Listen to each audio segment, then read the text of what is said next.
Your own still no show.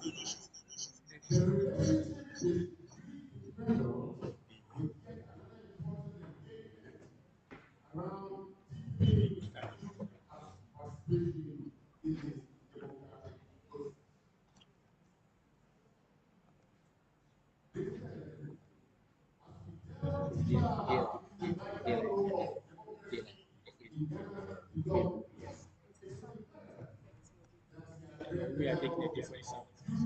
We are taking a different sound.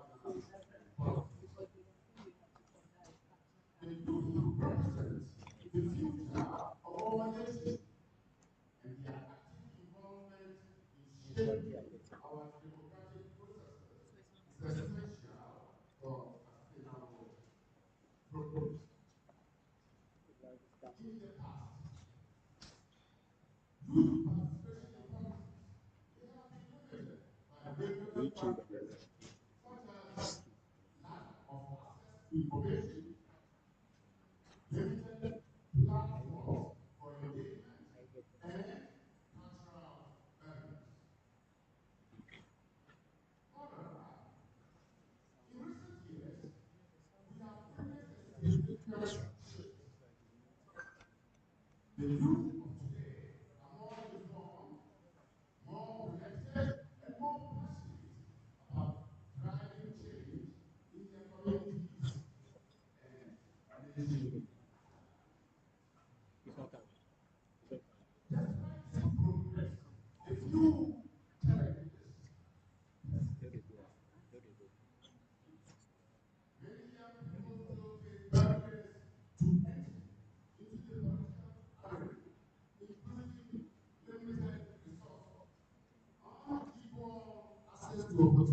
that way. If you talk more,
Yeah.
and which the capability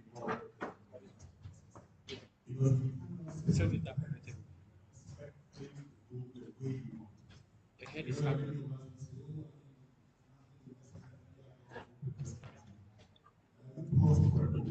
Say,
Then this one is gone off again.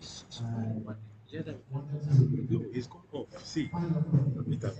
It went off. It went off.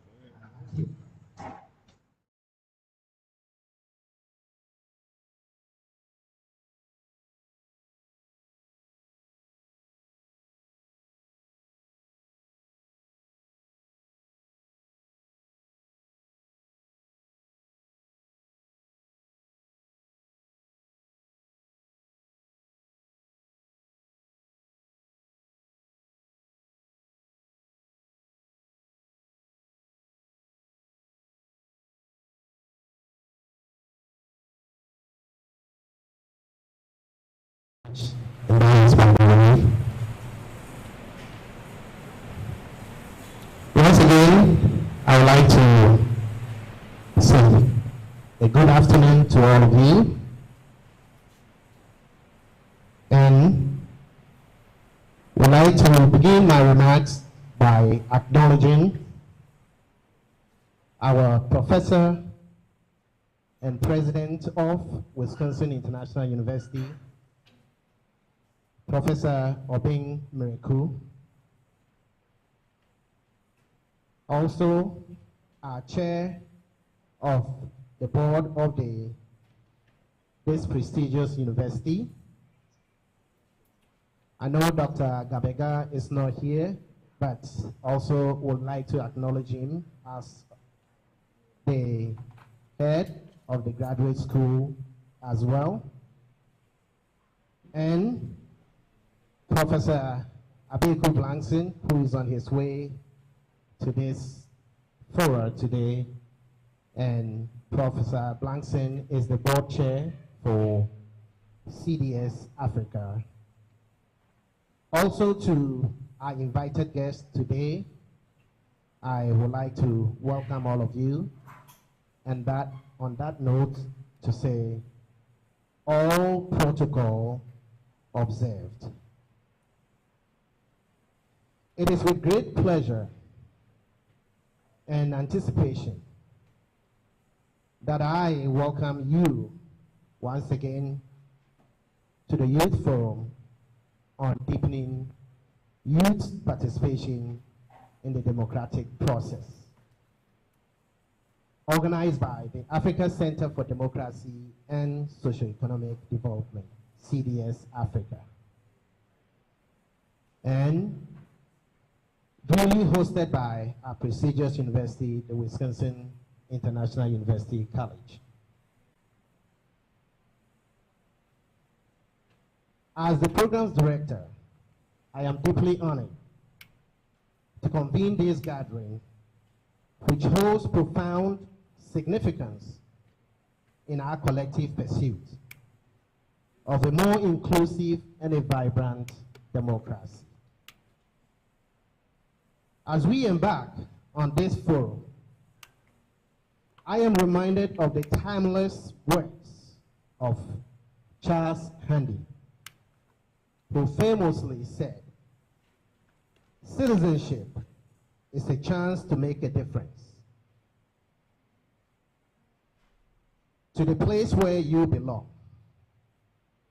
Indeed, the active engagement of young people is not merely a desirable aspect of democracy, but an indispensable cornerstone for its sustenance and evolution. Similarly, the words of Norman Cousins resonate so well with me with profound relevance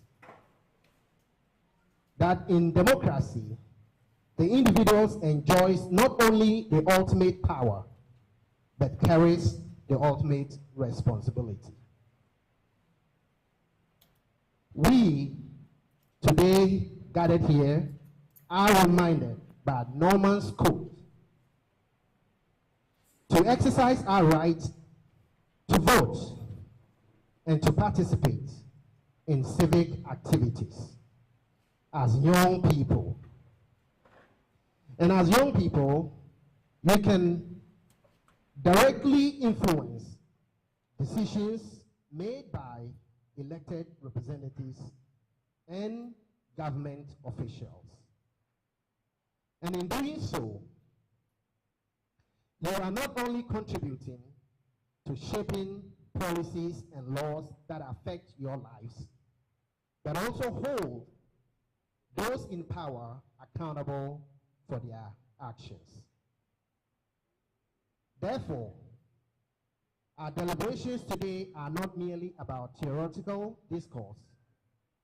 They are about shaping the present landscape of democracy by empowering and amplifying the voices of you, our youth. It is my hope that in the spirit of democracy, we embrace diversity of thought, cultivate dialogue, and nurture a culture of active citizenship among our youth. For it is through your participation, innovation, and idealism that we can all truly realize the democratic ideals of equality, justice, and freedom for all. As we delve into the discussions and exchange of ideas over the course of this forum, let us remain steadfast in our commitment to fostering an environment where every young person feels valued, empowered, and equipped to contribute meaningfully to the democratic process. Once again, I extend, on behalf of CBS Africa, a warmest welcome to each of you and express our sincere gratitude for your participation today in this vital conversation. Together, let us embark on this journey towards deepening youth participation in the democratic process for the betterment of our society and the advancement of democracy itself. Thank you very much.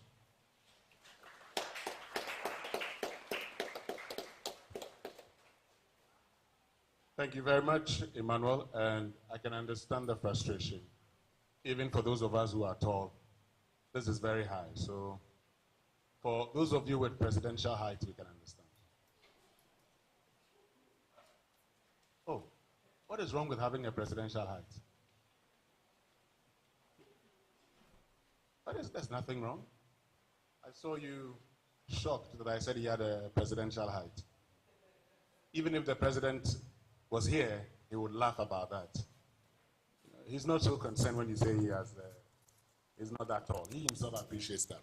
Anyway, thank you very much, Emmanuel. Of course, we all have a role to play, and we just cannot sit on the fence. We also have a responsibility. That's the most important thing. And for many of us, we always talk about the things that we're supposed to get, but we never talk about what we must give before we get to enjoy all the good things we always talk about. And so, yes, it's important. All of us have a responsibility. Time to hear from the students, time to hear from the youth, and find out from them what their perceptions are. What is it about this country? And I started by asking questions. I hear that these days a lot of young ones like to do extempo, like we say. So you may try answering my questions, but if you're not willing to, just feel free. I asked a few questions. I asked whether you were okay with the sort of democracy we're practicing, and whether you think or believe that there are no opportunities in Ghana, and whether the country shut you out, and whether you're willing to participate in the country's democratic process. If you're ready, let's welcome the SRC president of Wisconsin International University College, Hakeem Enyan Steve, with a round of applause.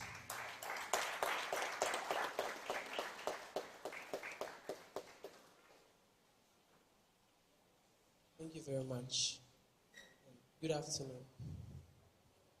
Distinguished guests, esteemed colleagues, fellow citizens, today we gather here to discuss a very important topic, that is deepening the youth participation in the democratic processes. Let us draw some inspirations from the wisdoms of the world ancient leaders as we explore the ways to empower our youth in Ghana to shape the future of our democracy. We want to look at the importance of participation in our democratic processes as youth. As Mahatma Gandhi said,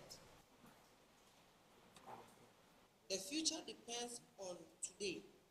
And I believe that as youth, as we are here, the future that we decide to have, or we wanting to say that we want to be part of the democratic processes, begins today. Everything we do today counts. Every little thing counts. And the democratic processes that we want to be part of also is not just resonating by you being a youth, you have to be part. The Bible always told us that you should study to show thyself approved at all times. There are very important and thematic things that as youth, if we want to be part of the democratic processes in Ghana, we would have to position ourselves very well to be able to sit well. In the local dialect or parlance, there is a statement that says, let's ask ourselves, have we been able to wash our hands very well? That's a rhetorical question for ourselves. Indeed, we acknowledge the fact that as youth, there are challenges that we face wanting to be part of democratic processes. First of all, your age, vindictiveness, and all those things. Our youthful exuberance sometimes makes it look like we are disrespectful. However, these are all things that we know that they are challenges.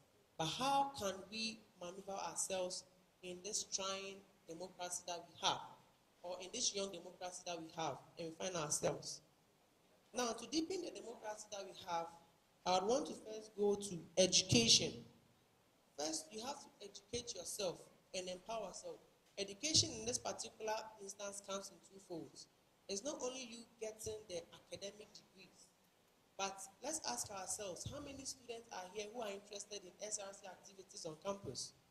How many people are interested in wanting to make their views or share their opinions on issues? Now, these are form of informal education.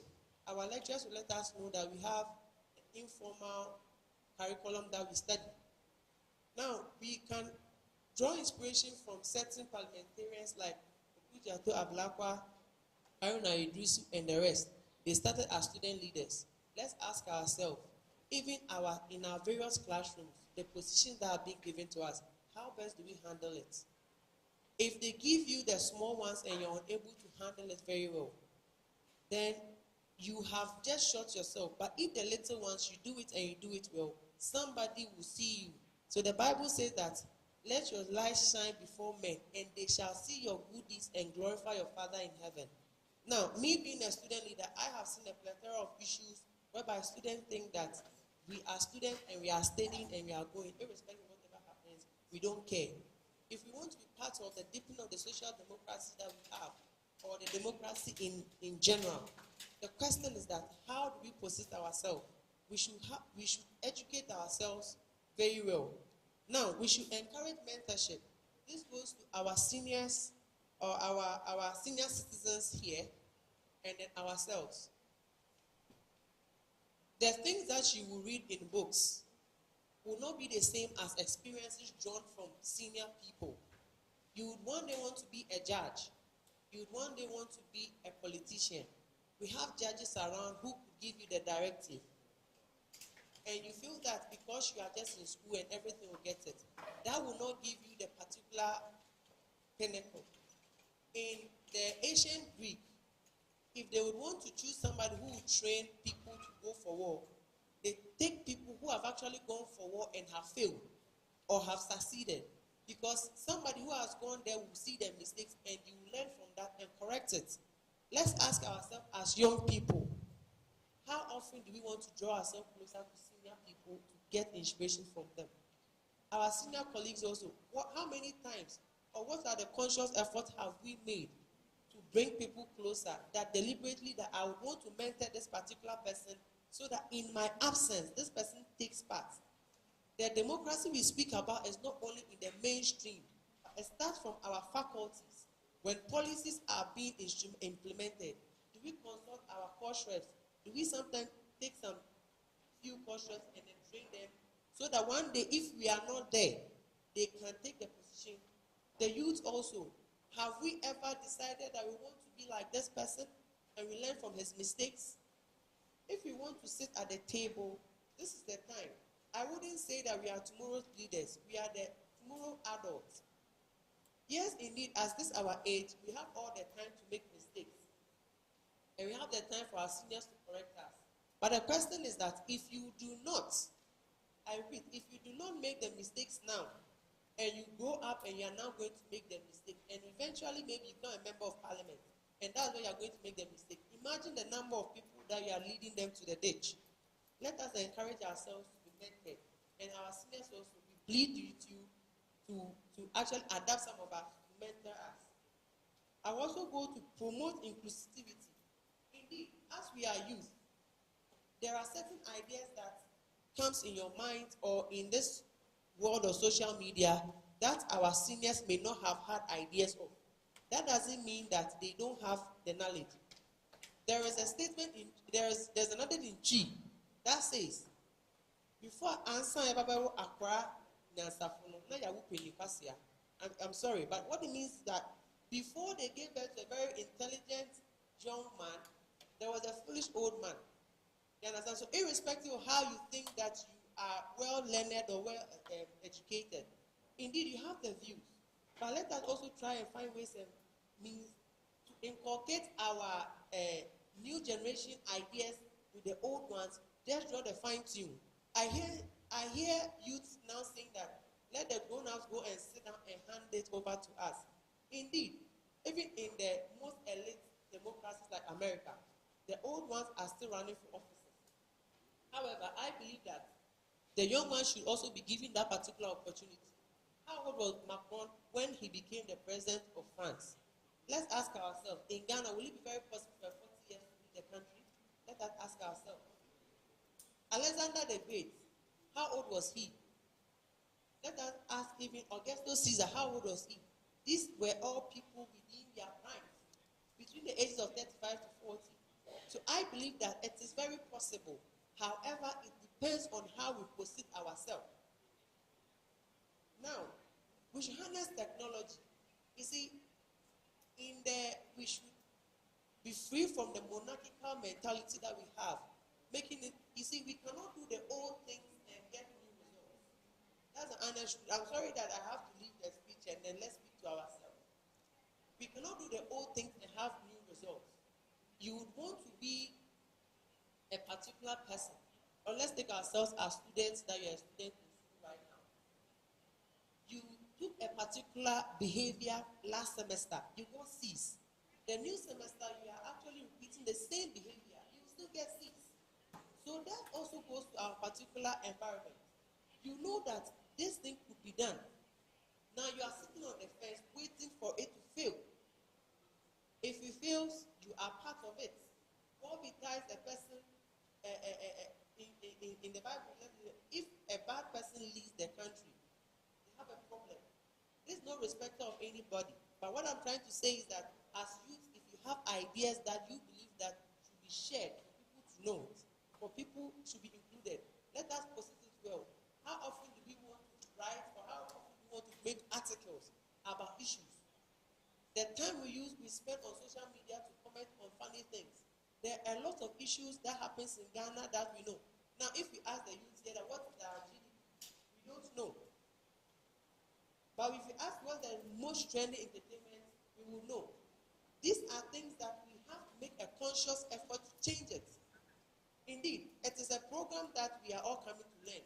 But I believe that as a youth, and in our age bracket, we all have to advise ourselves. In summing up, I'm going to say that you have to create a ladder of priorities and values in your life that will constantly remind you of what are most important to you. I thank you for your attention.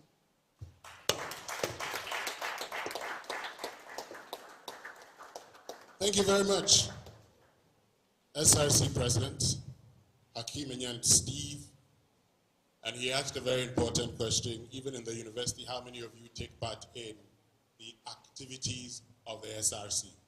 It all starts from here.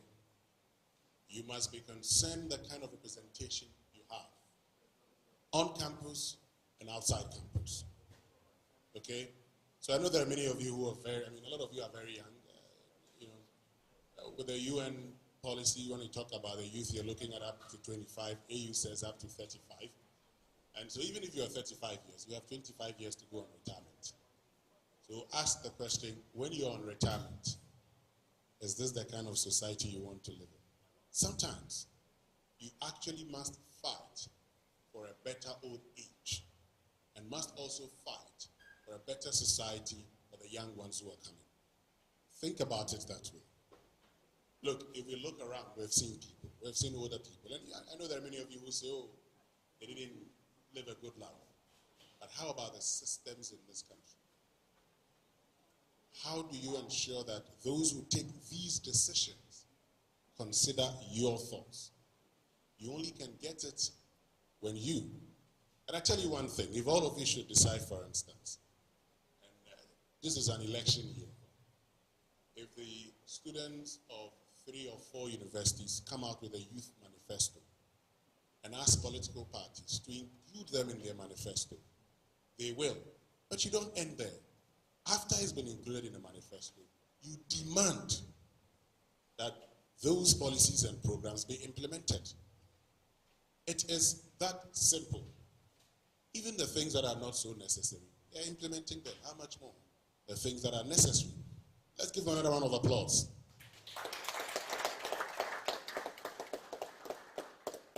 We now would welcome Akusiana and Alexis Obiniwo Pokwajiman, who's at the School of Communications here at Wisconsin International University College, also with a round of applause.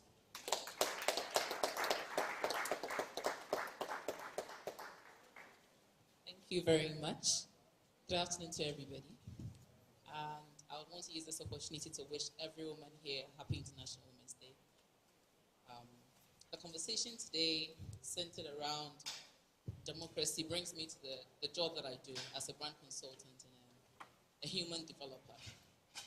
It also brings me to one of the things that he just mentioned. Who do we want to be and what impact do we want to live at the end of the day? And so, ladies and gentlemen, honored visitors here and Ghana's vibrant young youth. As we convey here today, we are confronted with a significant situation that requires our immediate attention and collaborative action. Our democracy and the entire fabric of our society is at the crossroads. And I know you and I would believe that it is at that crossroad because there's so many things you see people hashtag on social media advocating for, wishing that they could change and give us a different result. However, it just ends on social media and nobody does anything about it. And even when there's a room for us to go out there and preach the gospel, we sit in our homes and then only critique. And so the question to you is, what are you doing as a person, as a youth, and with your basic principles to life, what really do you want to also leave behind as a person? This concern is not unfounded. In the aftermath of the recent events across our sub-Saharan regions, we have witnessed how the manipulation of youth sentiments can destabilize democracies and undermine the very foundation of governance. But let's not succumb to fear and despair. Many a times, politicians will put us in the space where we think that nothing can actually work. We think that your voice only ends in your room. But I'll tell you what, growing up as a young lady, coming from a space where, well, by the mention of my name, you may know where I'm coming from. And so coming from a space where you have a lot of people who are educated, who understand the principles of what education should look like, everybody has an expectation of you. Even here at Wisconsin, there are lecturers who would meet you and ask you, you're a Pokwajiman? I didn't expect that grade from you. It means that everybody in society wants to see something come out of you. And so if the conversation is happening and you're not involving yourself, the expectation they have of you is not actually met. It will take me back to you understanding your priorities as an individual, to be able to narrow it down to the Constitution and what it gives you, or what the Ghanaian youth policy actually says. And so we go back to my presentation, which speaks. But policies alone are not enough. During the launch of the Ghana Youth Policy in 2022, which marks a significant milestone in our journey towards empowering the next generation of leaders, this policy recognizes crucial roles that young youth play an important role in shaping the country that we actually hope that we have in future, and outlines concrete steps to enhance their participation in all aspects of society, including democratic processes. But policy, is that alone enough? If we ask, no, it's not. And action to that policy is what makes it work. And so, by integrating teaching and learning about democracy in the basic educational curriculum becomes the foremost thing that I, as a person, has actually started advocating for. I started this advocacy from 2012, and to date, we are still on the journey. It has not been an easy one, but I guarantee you what, there's progress that we've made. And so, this is a statement to the nation, to people here, students listening to me right now, and also to those in leadership position. We need that education to go that far. We need everybody to understand that they play an important role as part of the country to make it a better place for all of us to stay. The statistics speak for themselves. The young constitutes a significant part of the democracy. And so, during the election period, we know everybody coming to the youth asking us to vote for this, vote for that, is because they know that without your vote, they cannot do anything. And so if you're putting them in that position, it is right of you that you ask for accountability. When they are not doing the right things. A typical example, I wrote an article that was just about last week with regards to the bill that has been sent to Parliament for passage, which brings our minds to whether the youth have been involved in that process of making sure that the bill makes practical sense. If you are not in the law space and you have not studied what the bill actually says, then you may be excited that, okay, really based on traditional principles, this law really makes sense. But if you look at the future that is ahead of us, what is the bill actually telling us in future? In essence, you realize that there are people in there that are going to suffer, and as part of a generation that actually desire for something good to happen, I don't think we want to find that bill passed in the way they want it to be passed. And so as part of my advocacy as an individual, I think something has to be done about some of the things critically stated in that policy. However, in that bill, the Youth Democracy Forum, which is organized by the CDS, is one of the advocacy platforms that I believe a lot of people can actually use to propagate whatever gospel they want the general public to have. And I use that opportunity to encourage other organizations to open up for such forums, listen to what the youth actually have, help those who actually have the voice and want to be heard.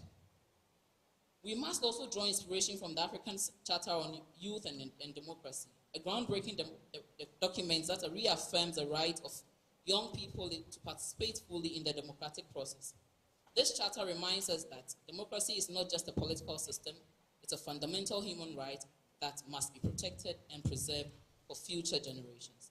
As we reflect on the importance of deepening youth participation in the democratic process, let us remember one thing.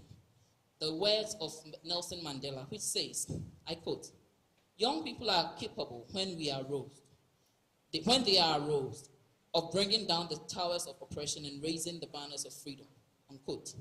Let us harness the energy and enthusiasm of our youth to build a stronger and more inclusive democracy for all. I will leave us all with these three areas: educate, empower, and preserve. In education, the government needs to invest in education to ensure that every young person under their role is going through the democratic system together with everybody. 2, empower, provide opportunity for young people to engage meaningfully in civic life, whether through volunteerism, activism, or political participation with a mind of their own rather than manipulation. And 3, to preserve, upholding the principles of democracy outlined in the African Charter on Youth and Democracy, and work tirelessly to safeguard these rights for the future. Together, let us build a bright future for Ghana, a future where everybody's voice is heard, a future where every vote counts, and a future where every young person has the opportunity to shape their own destiny. And so, I urge every one of us here to seize the opportunity, to join in this important conversation, and to lend your voices to the chorus of the democracy that we seek, and to make sure that we are part of the change that we seek for the world today. Together, let us deepen our participation in the democratic process. Together, let us build a bright future for Ghana. Thank you very much.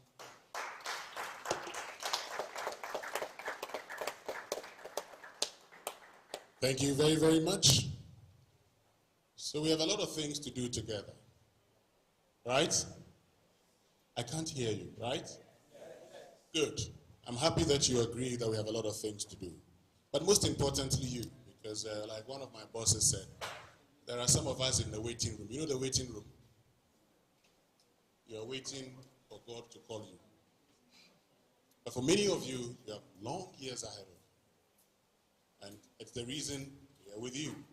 If for nothing at all, you can be part of the change that you speak of and would want. I am not sure I understand you better than you do. Is it possible that I would understand you better than yourself?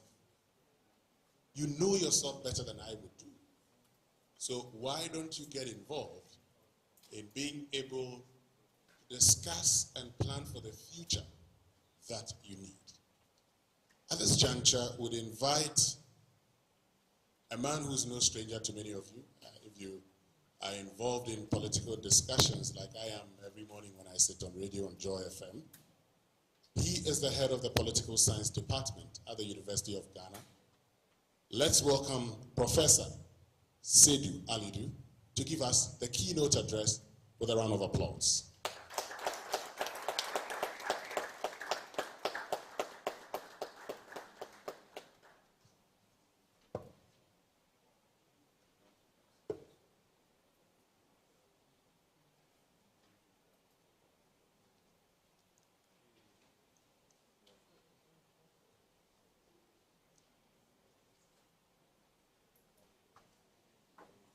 Good afternoon to you all. President of Wisconsin International University College, Professor Obey Miracle, Director of Programs, CDS Africa, Mr. Emmanuel Mensah. If the two of you will kindly permit me to stand on the protocols already established and go straight to present my keynote speech. Basically, what I'm supposed to do is to talk about deepening youth participation in the democratic process. Deepening suggests that there's already a form of participation. What we need to do is to uptake that participation. And speaking to deepening youth participation in the democratic process is something that will unleash the potential, but also encourage and motivate we the young ones to participate in the decision-making process. So basically, my task is to create the academic or theoretical underpinning for the discussion that we're going to have throughout this afternoon. So basically, I'm going to start by trying to operationalize key concepts that are of critical significance to our understanding today's discussion. And they include 1, democracy, and 2, participation. So once I'm done with this, I will try to look at the historical evolution of democratic participation as a process. Then I look at the democratic processes, focusing on both the dividends and the setbacks. Then I look at how do we deepen democratic participation. So we focus on the how and the where, and then I will definitely conclude my presentation. I start with a quote from a letter written by one of the founding members of the United States of America, John Adams, to John Taylor in 1814. And he mentioned that, he said, and I quote him, "Remember, democracy never lasts long. It soon wastes exhausts and murders a son. There never was a democracy yet that did not commit suicide. When we teach democracy in our classrooms, we always refer to a very prominent theory called the democratic peace theory. And we say one of the selling points, key selling points of democracy as a system of government is the fact that democracy brings peace, that creates stability, and peace and stability leads to development. Why do we say so? Because we believe that democracy have inherent institutions that regulate, or democracy is a self-regulatory process, because there are inherent institutions that allow for a peaceful resolution of disputes before they escalate to the level of war or minimally conflict. But when John Adams says that democracy never lasts long, but also there never was a democracy yet that did not commit suicide, people begin to wonder, how come a system of government that is self-regulatory, self-progressive, will never last long? Simply because democracy self-evolves and self-regulates when we participate continuously in the process. So it is through continuous participation that we are able to come with new, insightful ideas, expand the frontiers of the field, and be able to make democracy self-sustainable. Short of this, democracy will commit suicide. So it is one of the most important reasons why we have gathered this afternoon to see how we can prevent democracy from committing suicide. And democracy as a system of government has a tortuous origin. So it comes from two Greek words, which is already known, demos and kratos, basically people and then to govern or to rule. So translated literally, democracy simply means government of the people or government of the majority. And as government of the people or government of the majority, democracy is quite different from other systems of government, including monarchy, theocracy, anarchism, autocracy, and all the other C's that we have. Simply because it comes from the people, is exercised by the people, and for the purpose and benefit of the people. So when we understand democracy this way, we can look at two major typologies of the concept. The first is by practice. Democracy can never be self-sustainable if we do not practice it. If it's just left theoretically as a concept, it will commit suicide. It is only through practice that we can participate. And when we are looking at democracy as on the typology front of practice, we can talk about, or we can distinguish between direct democracy and representative democracy. Come to look at it, democracy basically started around 4th century BC in the city of Athens. So this has been largely disputed because some scholars believe that even there were primitive tribes that practiced democracy long before even the Athenian evolution. But basically, when we look at democracy by practice, we are looking at direct system of democracy where everybody in the community will gather around the baobab tree or a very common center, the amphitheater, and deliberate on their concerns and challenges. But population explosion, where are we going to sit 32 million Ghanaians and deliberate on our welfare and our well-being? So it has increasingly become very difficult. And that is the more reason why we have moved away from direct system of government to representative system of government. So democracy by representation simply means that we cluster our population into specific zones and elect people who will represent the interests of the larger group of people. Ideologically, we can distinguish between over 13 types of democracy, and they include majoritarian democracy, electoral democracy, egalitarian democracy, social democracy, participatory democracy, consensus-oriented democracy, liberal democracy, and deliberative democracy. Of all these systems of democracy, people believe that what is best is what resonates or reflects with your culture, your way of life, and the environment in which we live. So of all these other forms of democracy by ideology, majoritarian, electoral, deliberative, consensus, participatory, and egalitarian democracy focus or are at the heartbeat of the whole concept of participation. But people often say that how relevant is these typologies to the African context, and whether Africans need a different system of democracy rather than this typology, or it is in a way we will have to integrate the elements and the core values of these systems of government to what we already do. To be able to understand the essence of participation in democratic development, we need to have a look at the democratic continuum, how democracy as a system of government starts.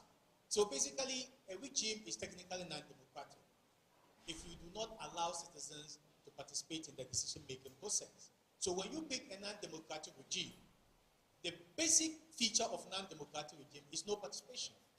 People do not have the opportunity to participate in the decision-making process that affect their lives. So if there's no participation, virtually, there will be very limited or no democratic culture.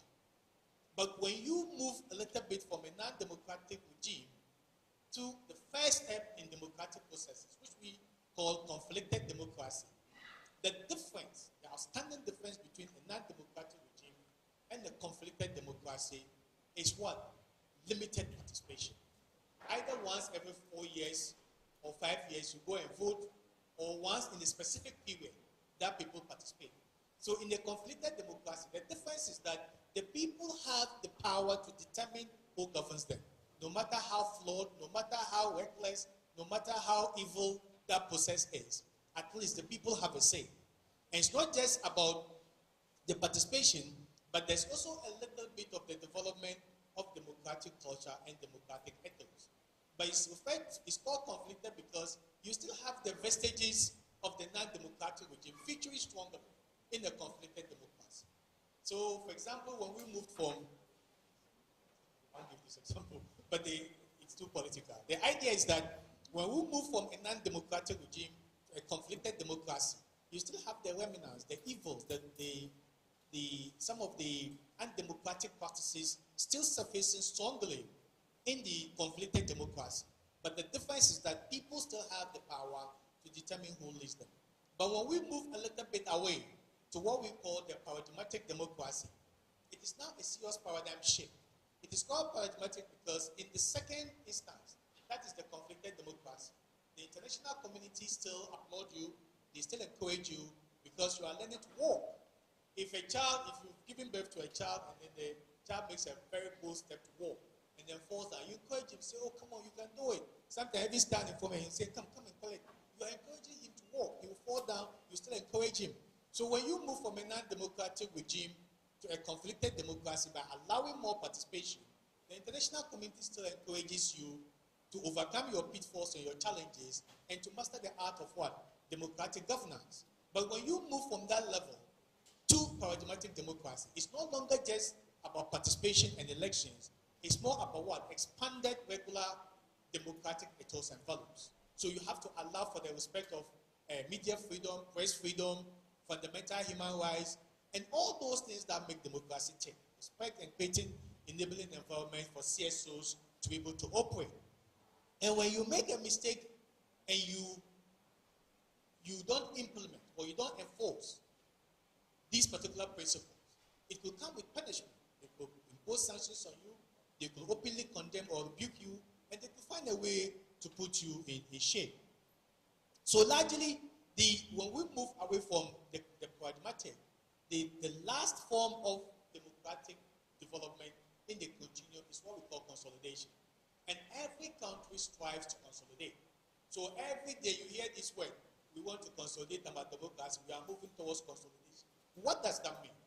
Consolidation manifests in two different forms. Basically, to consolidate means that you have imbibed all the democratic values and ethos, and you allow for a regular, constant criticism, not just participation, but criticism of the values and what you do as a government. The first manifestation is defined by Professor Samuel Huntington to include what he calls the two turnover times. that is still linked to participation, i.e. elections. And basically, when a country allows a particular government that is incumbent to lose elections and hand over power to the opposition, and then the opposition also loses election and hand over to the other government which was in the opposition, then it suggests that the country now allows and accepts that the only way you can change a government is through what? Democratic processes. So you now allow that democracy and elections is the only game in town. That's the only means by which you can change a government. No matter how corrupt, no matter how evil, no matter how stupid, no matter how reckless the government is, you can only change the government through what? Democratic processes. But a lot of people believe that minimalist consolidation is still tied to what? Elections, just as the conflicted democracy. And we need to grow beyond just fixating participation to elections. And that is where the whole concept of habitualization comes in. So Krzyzewski defines habitualization as imbibing the ethos of democracy in our lives. You eat democracy, you speak democracy, you sleep democracy, you wake democracy. So basically your whole life is both influenced and shaped by what? Democratic values and democratic values. So you see that the continuum is highlighted, differentiated, and enforced by what? The level by which citizens participate in the democratic processes. And that speaks to the essence of democracy and participation. What then is participation? So participation suggests some degree of involvement in an activity or in a process. But academically, public participation, when we move beyond just one person to looking at body, it is seen as an umbrella term that describes the activities by which people's concerns, needs, interests, and values are incorporated into the decision and actions on public matters and on public issues. Historically, participation didn't just come by chance events. It was a process, especially deepened participation.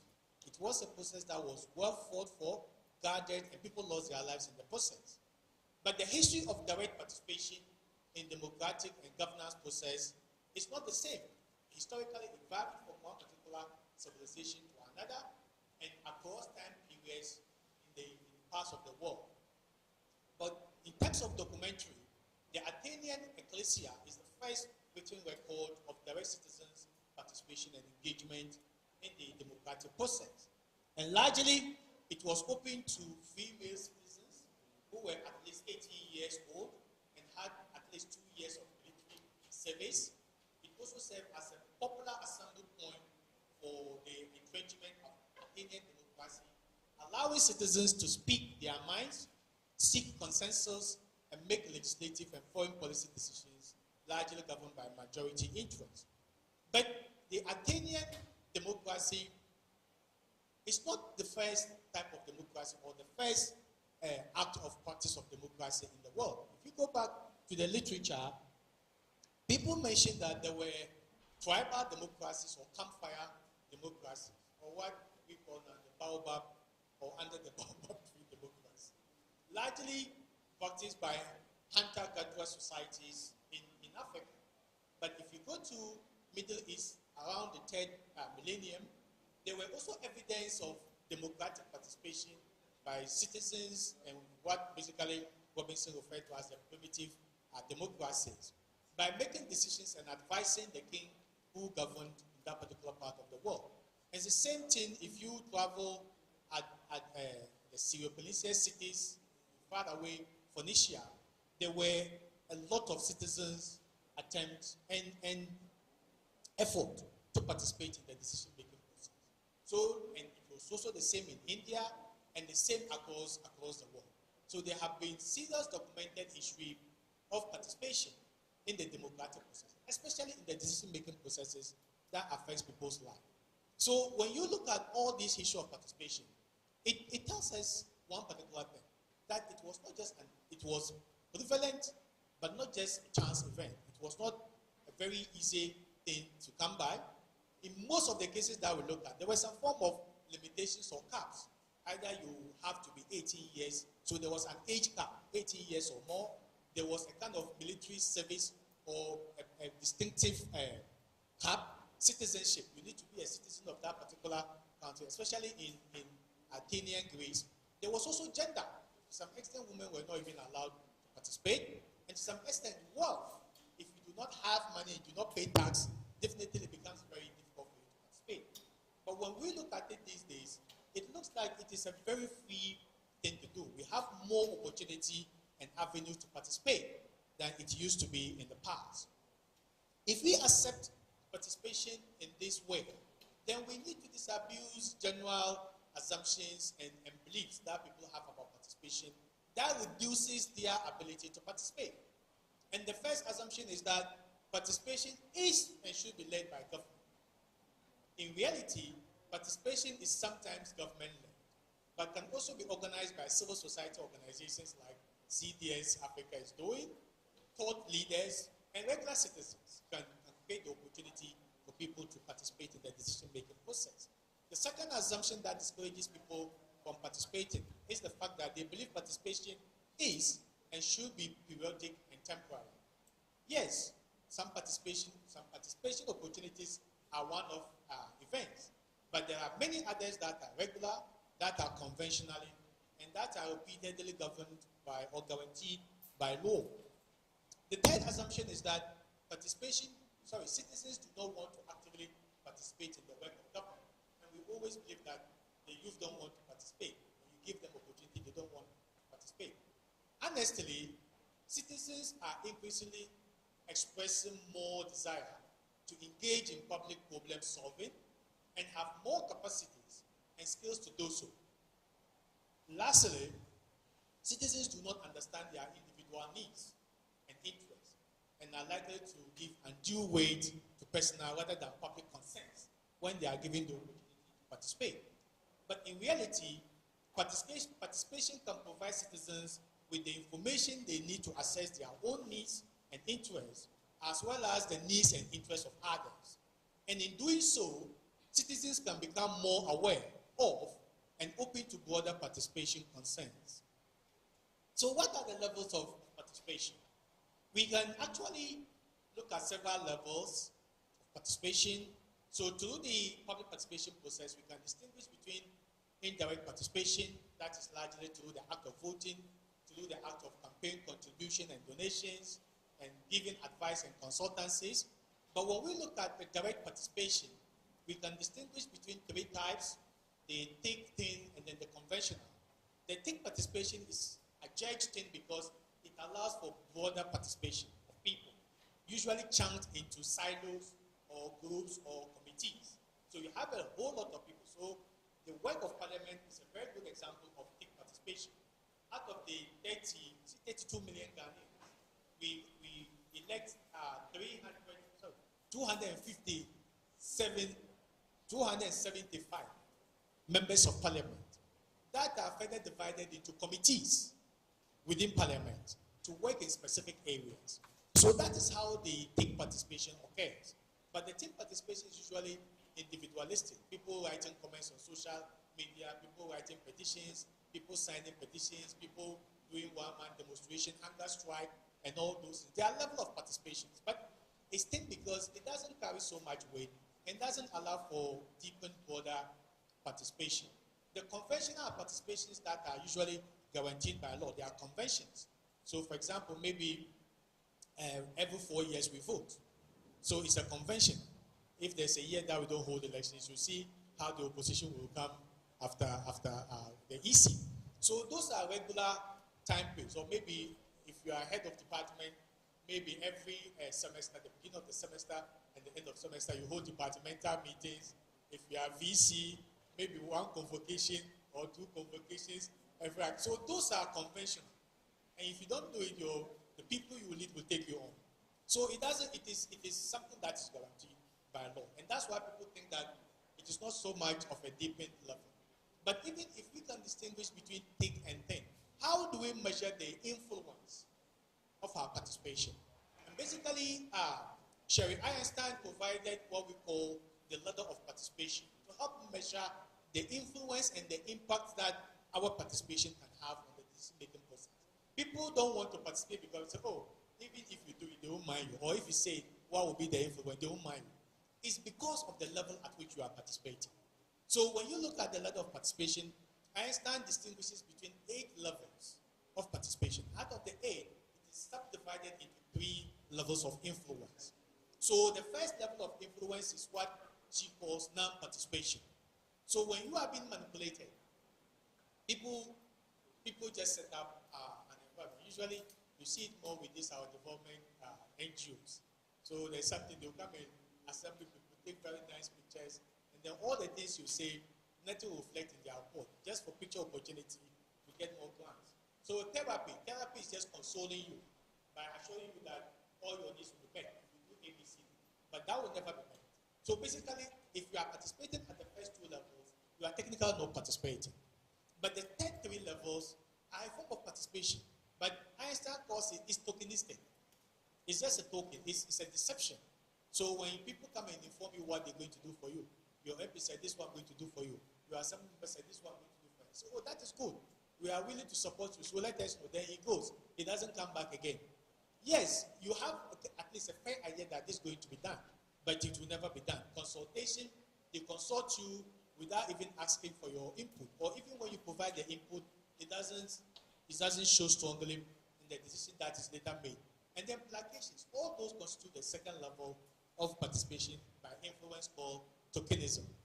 What is more important and influential is what we call empowerment, or the citizens' power, and that includes partnership in deepening democratic participation, delegated power in democratic participation, but also the citizens' control, the citizens owning the democratic processes and actually making their views heard. So when we want to measure the first 3 levels of participation, the tick, thin, and then the conventional, there are attributes, and each of these levels of participation are able to provide specific attributes, i.e. providing information as much as people want. The tick participation can guarantee that, the thin participation sometimes, the conventional sometimes. And goes that way from giving people a chance to tell their stories, presenting a range of policy options, up to making participation easy and convenient. Each of these levels of participation can be weighed in a very different way. But there are also strategies, goals, and outcomes as we said when we want to participate. And that basically include from just informing people to consulting them, to involving them, to collaborating with them, and to empowering them. When we usually use the one-way communication channel, it doesn't usually lead to the kind of desired results that we want. But when we consult and we deepen consultation and we consult with the intention to listening to people's views and to making it influence the policy-making process, then we have a deepened level of participation. And it's the same thing. There are various strategies and techniques that can be used, plotting it against different scenarios, and the level of influence that they can achieve. So you tend to see that wiki-based mapping and writing platforms, online networks, collaborative planning processes, participatory budgeting, and public deliberations usually will give you all the kind of desired results you want in terms of informing the public, gathering input from the public, supporting voluntarism, and making the public needs and values influence the kind of decisions that we take. So a deepened participation usually will lead to a more active participation, increased representation, and then provide and deepen accountability at the citizens level. It can also allow for the rule of law to triumph, free, regular, fair democratic election processes, successful changeover of government, transparency, accountability at all governmental levels, and then prioritizing human rights and the freedoms of the citizenry. So what are the dividends and the setbacks of democratic processes? There are quite a lot of them, but for strategic reasons or interest reasons, I've decided to provide more dividends and less setbacks. So the dividends of participation include building a long-term democratic sustainability. Remember, I started with the quotation that our democracy will commit suicide if we do not participate. But when we participate, we create an inclusive policies for the youth, because since they participate, they will fight for their interests. It also needs to increase youth voter turnout, civic education and youth awareness. It builds political stability. It can bring advice and build consensus. It increases accountability. It generates new ideas, and it builds new leadership. The setbacks include electoral fraud, the susceptibility to manipulating the youth to engage in electoral violence, lack of responsiveness, disinformation and manipulation by the media, likely populism, and then political influence and disparity. So how do we deepen level of participation? We all know that democracy is not static. It is continuously an evolving enterprise of parties. So direct participation in the policy-making process, or a deepened participation in the policy-making process, will begin by evaluating or assessing the participation infrastructure we already have in the country, and see how we can build on those existing infrastructure. And if they are still not enough, how we can create new ones. And there are three basic ways we can do this. One, empowering and activating leaders, existing leaders and networks that can guarantee sustained democratic participation, assembling participation building blocks, and then providing systematic support for those who wish to participate. And at the level of activating leaders, we can look at several levels of leadership: elected officials, public servants, civic leaders, and other professional organizations. And basically, when we work with them in a manner that enhances opportunity for us to participate, they can play three important roles: one, as conveners; two, as organizers; and three, as funders for the proposed participation conventions and formulations and forms. Secondly, is by assembling participation building blocks. These blocks already exist. There are ways that we can use them, we can strengthen them, and we can make them more powerful.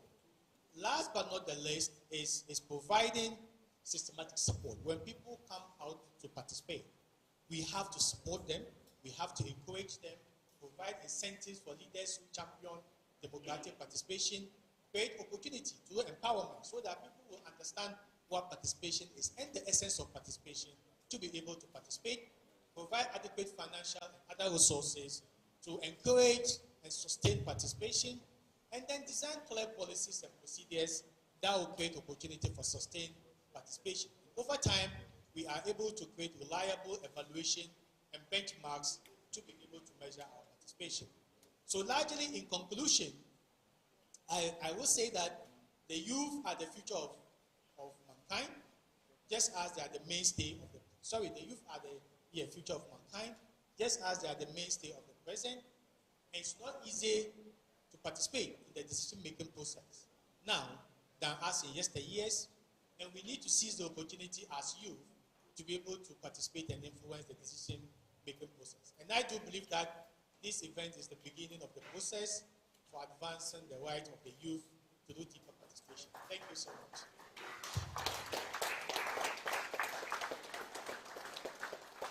We can definitely do better. Let's give him another round of applause. And Prof, please take a seat here for me, because we're about to start the panel discussion. It's very important. I know that we don't have a lot of time in many of these instances. Sometimes we're unable to start very early, but please get a microphone. I have one here. And let me introduce our discussants. I think I have a question or two. I'm not going to ask a lot of questions, so that allow all of you to ask the questions that you may have. Joshua Worship Frimpong is at the Gimpa Law School. Let's welcome him with a round of applause. Take your seat here. And Mavis Ekuakwenu is law lecturer at Wisconsin International University College. Let's welcome her with a round of applause too.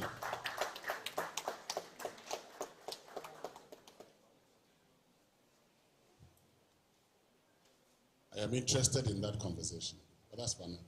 Please have a seat. So I'd like to start off with you. I think I'll start off with you, Worship. Because you are the youth amongst the panel, it's important we start with you and find out from you. So you've heard Professor Ali Duseidu talk about all the things that must be done. When we were on Gimpa campus, you asked the question, what the society can also do for the youth. And this time around, I want us to start by answering a few questions.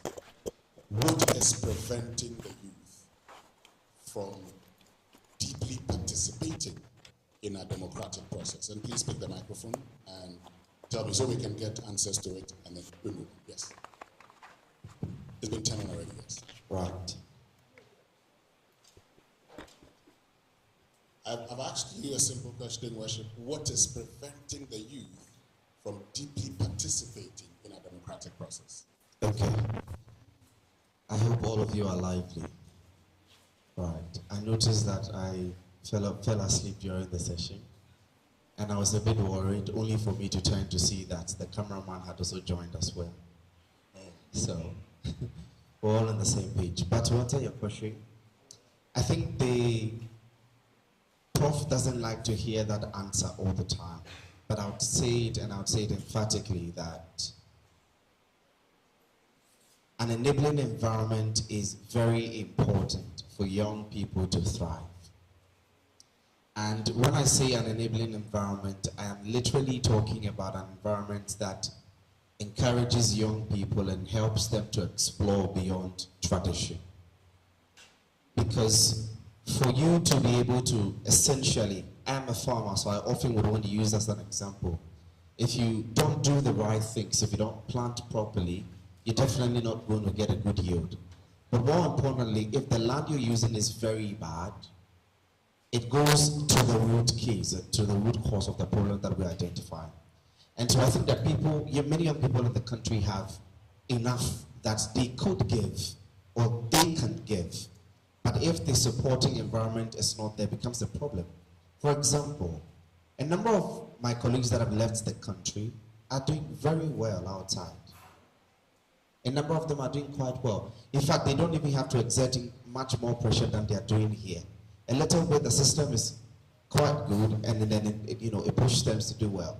So for me, the enabling environment is key, and I think that we all have a responsibility to ensure that young people have that support. They have that supporting system to be able to do the things that they have to do. When you say enabling environment, what exactly do you mean? I saw something quite funny today on Twitter, and it was a post by one young man who said that today when you leave the university, as a degree holder, there's no job for you to do. And the gentlemen who are engaged today, we don't call them fraud anymore, we call them cyber security entrepreneurs. But the young men who are engaged in that, are doing quite well and living the good life and buying themselves very good cars and all of that. And it begins to make, make it a bit counterintuitive for those who are putting in the energy and pursuing education and all of that. Because if you have to go through all the school, this stress, 4 years to finish school and then not be able to get jobs, it becomes a problem. And when I say that, I don't mean that the government will be able to create jobs for every single person, no. But I mean that effort that would stabilize the system for even young people to be able to create jobs for themselves is key. I remember that a month ago, they don't call it Doomsor now, they call it Doom CC. So you see that the light goes off for a long time and then it comes on again. I operate a pharmacy and the light went on for a week and we had to run a generator. So if as a young person like myself, as I have a startup and I have to run on a generator for a week, I don't think that my startup can grow. Okay. Let me bring in Professor Seydou Alidou. And is there not the more reason you should be interested in ensuring that, one, you have the right policies, and two, you have the right people leading you? Okay, thank you so much. I think it boils down to the point that Worship made about the enabling environment. Participation, and we look at the history of participation, it has never been given on a silver platter. From day one, people had to fight. Even in the US, women had to fight, demonstrate, to be included. Even now, we are still fighting for affirmative action and gender quotas. So it's not something that will be handed over to you on a silver platter. The enabling environment includes the political system, the political institutions, the quality of legislations and laws, and the leadership. So if you look at the political system in North Korea, it is not enabling enough for participation compared to maybe the political system in the United States of America or in Britain or in Ghana. So the political system is one enabler. Two, the institutions. Which democratic institutions are established? And how does those democratic institutions enable or restrict participation? So you can even have a very open democratic system, but the institution doesn't enable people to participate, because when people make the attempt to participate, it discriminates or it self-selects. And you've mentioned policy. It's very crucial. Democracy is built on institutions. And institutions, I mean Douglas North understanding of institutions, that they are humanly devised constraints that shape, limit, and restrict our lives. So it's about laws, it's about conventions, it's about protocols, it's about customs, it's about practices.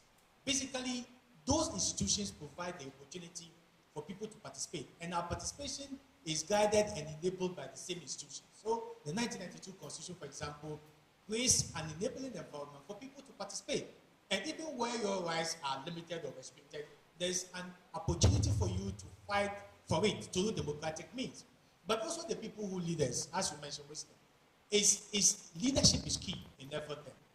If you look at the history of bravery and heroism, it is always people who fight and continue to fight at the time that everything is against them. They become the heroes that we worship. Look at Nelson Mandela. Look at Louis Farrakhan.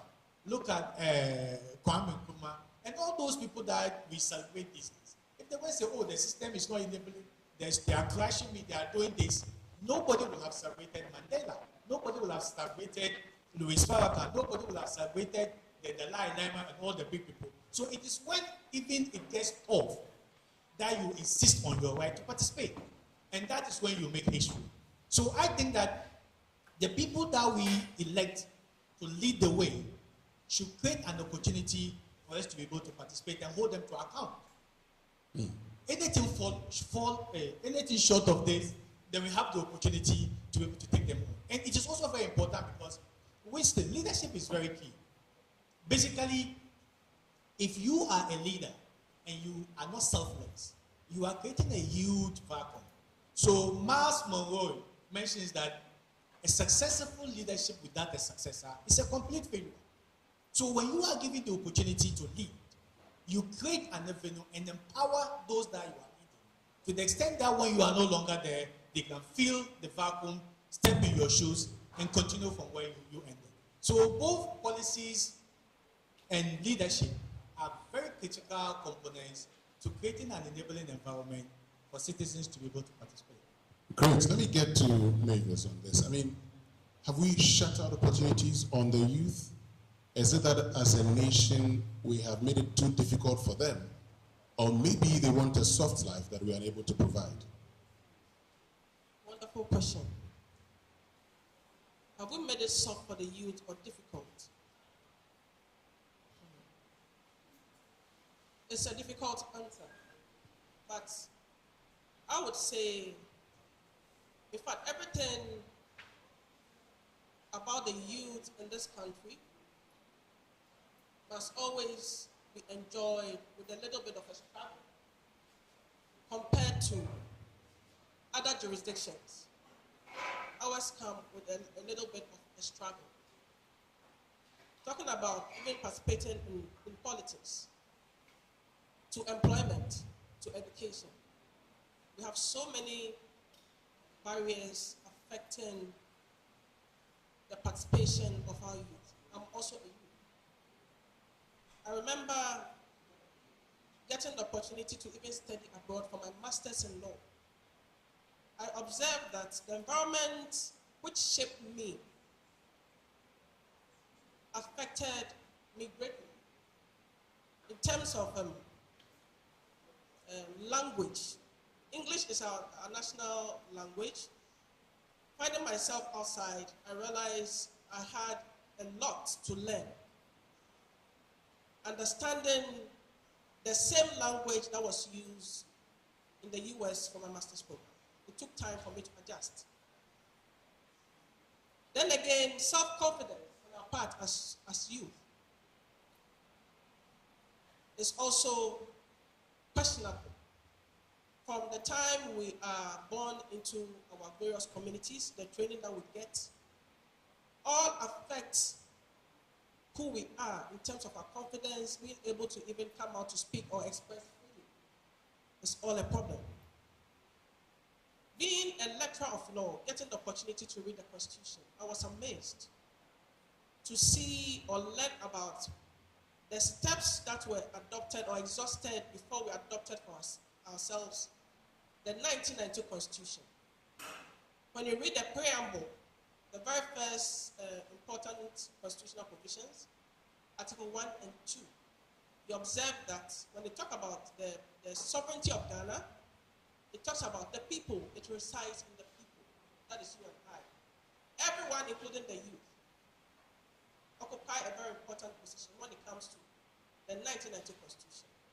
Even when we talk about the power of government, the power of government belongs to the people. The government that we have adopted for ourselves, everything about them lies with the people, you and I, through the power of our tongue. But unfortunately, there appears to be a very big disconnect in terms of our participation. I remember while I was on the bench, at a point in time, I had to leave the bench, okay, and find a new career. And at the time of my exit, I was greeted with an opportunity to participate in politics, standing as an MP for my constituency. I had people coming my way. And then I threw that opportunity away. In my hometown, I had a similar invitation. I threw it away. Ask me why. So many factors. Oh yes, that's what I'm saying. Fear, and then issue of what? Resources. At that point in time, I had little knowledge about politics, about democracy, or even, yes, how to even start the journey. So many things came up my mind, and then I let go, and I've never regretted. Then again, I have a direct brother who's also a youth. He fought through and through. It's 12 years now. And as we speak now, it appears this year he had a breakthrough, standing as a primary on one of the tickets of the major parties. Yes. It is not easy for the youth. It is not easy at all for the youth, not only in politics, but in all other professions. I am privileged to be a lawyer. Even to become a member of this profession, we had to fight. I had to fight day and night, learning in the library on my own from others. Indeed, we cannot make it all by ourselves. To succeed in life, not only in politics or participating in politics. You need God. You need God to pray. Work hard as if it all depends on you. You pray as if it also depends on God. Okay? You learn, upgrade yourself, develop yourselves. I was so happy when I entered this room and I saw that flyer. I don't know how it's called, but it's a pull-up word. The pull-up, yes. I was so happy when I saw the very first statement. Don't just learn, experience it. Most of us have limited ourselves to what? Book knowledge. No, that doesn't bite anymore. Practicals. In as much as you get the opportunity to train yourself in the university, make sure that you also experience the world. Participate in extracurricular activities. I was so glad when the SRC president mentioned the apathy on the part of the youth in even supporting its activities. No, we need to change our mindset and attitude. Always complaining. I remember years ago I came across one statement that says, never ask of what your government can do for you, but what you can do for your government. We have so many problems as a nation. Not only in Ghana, but it looks like it's a problem across the world. We cannot come out of school and expect the government to always do it for us. That time is past. My daddy told me in their time of basic education, they were fed with chicken. They were even fed up with chicken. Look at our time. It is not easy. Fellow youth, the challenge is now ours to make a difference even in the situation we find ourselves. Nobody's going to make it softer for us. It's getting harder and harder, but certainly we cannot lose hope too. Yes, in politics, the old men and women have occupied all the seats, but still there is room for us. When you exhibit the requisite qualities, you are able to speak and wash your hands with the adults.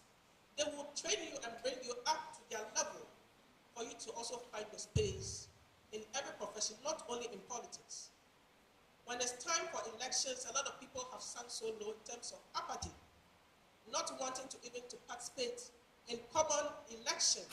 No, we need to change our mindset. Ghana belongs to all of us.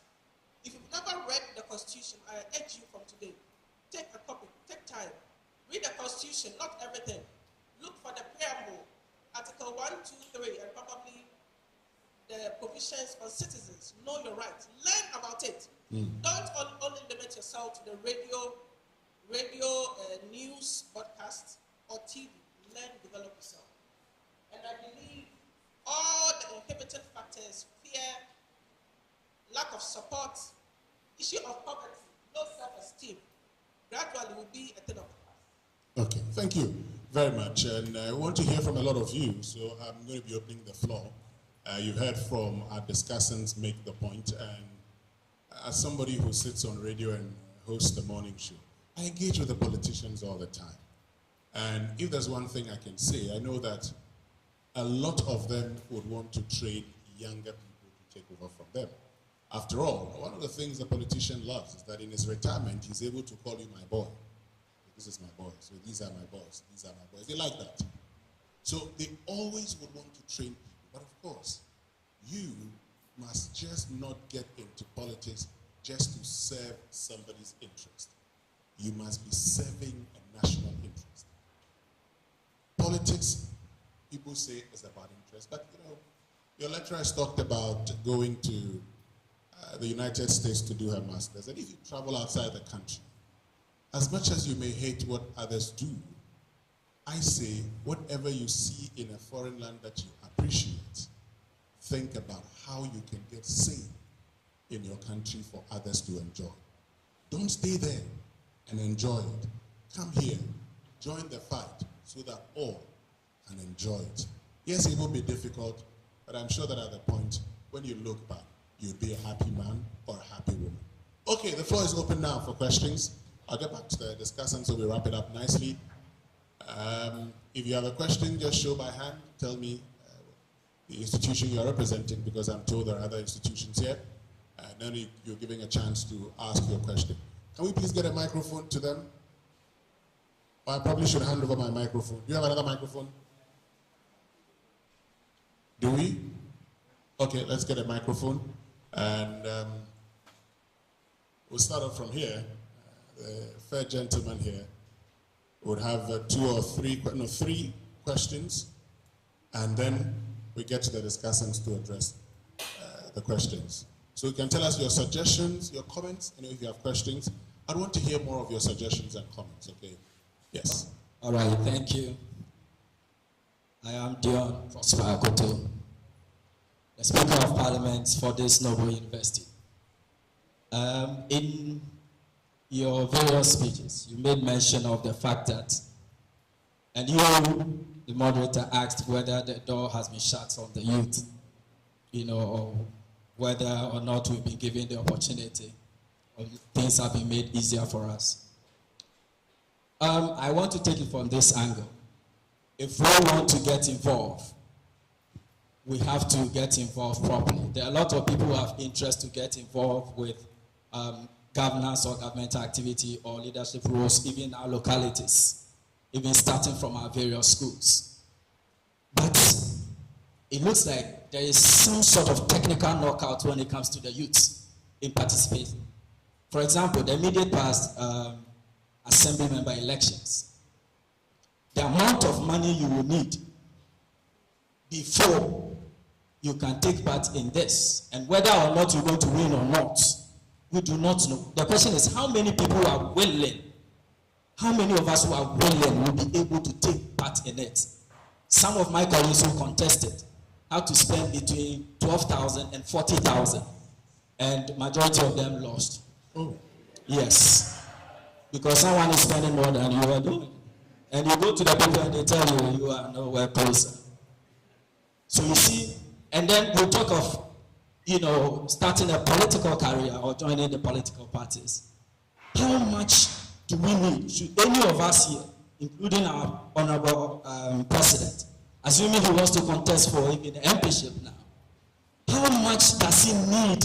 How much is he having to contest for primaries alone how much will he need after the primaries to contest so that we will have that youth, that young, below 25 years or so in parliament?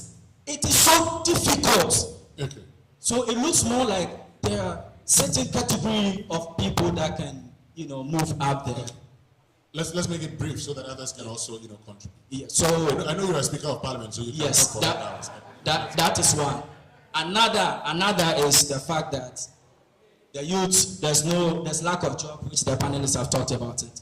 People are doing it. The number of nurses in this school, number of nurses we produce each year, and who are home for 3, 4, 5 years, they feel discouraged. Can't we even export them? Thank you very much, Speaker of Parliament. Let's get to the other hand. Yes. Let's give as many people as possible a chance to share their thoughts with us. And you see, you people didn't come early. Whatever we have been, the students don't show up early. Then when the time is up, then you keep coming with a lot of questions. It's another thing we must check. Show up early. Let's begin the conversation early. Yes, tell us your name. Please, my name is Henry Mankwa. My question... Are you the minority leader or the majority leader? I'm a member of Parliament. Member of Parliament. For which constituency? For Wisconsin. Go ahead. Thank you. My question has to do with how can we address the apathy and then the disillusionment our SRC president mentioned among the youth in participating in democracy. Thank you. Thank you very much. Who else wants to ask a question? Yes, you. Let's get to him. Please show by hand so that we can get the microphone to you. Thank you for the opportunity. My name is Kestin Benetini Ajilasi. I'm a law student in my final year. So my question also has to do with the apathy among the youth. This week on Joy SMS, I listened to the playwright, Uncle Ebu White, talking about the Ghanaian poison. Now, as Ghanaian people, it seems that it is in our nature to be quite empathetic. So, as youth, my question is, how do we address such issues? Thank you. Thank you very much. Any other question? Please, let's get to the two behind. Hello, I'm Samuel Apiachi. I'm the Wisconsin TESCON president. And my question is on who should be the role model for the youth? Because if we are looking at how our leaders are doing politics, how they are practicing democracy, I believe we can all agree that they are not the right role models per se. Okay. So if we can't look up to them, who do we look up to? Because should we learn from them? We are just going to have a repeat of the same things we are complaining about now. You see, I'm a journalist, right? I'd like to do something to you. Please give him back the microphone. You are TESCON president, right? Who's your role model in the MPP? Okay, so to be very honest, my role model is the current president. He's the reason why I decided to study law. You like him? I like him, yes. You like what he does? Not everything. But so there's somebody you like. Yes, so there's a role model there's out there. somebody I like. I look up to him, but as my dad would say, if you look up to a person, always recognize the fact that the person is a human being, and the only perfect person is God. So the president has flaws, which you have seen. He's a human being. And you will not repeat those flaws? Hopefully. Hopefully? Yeah.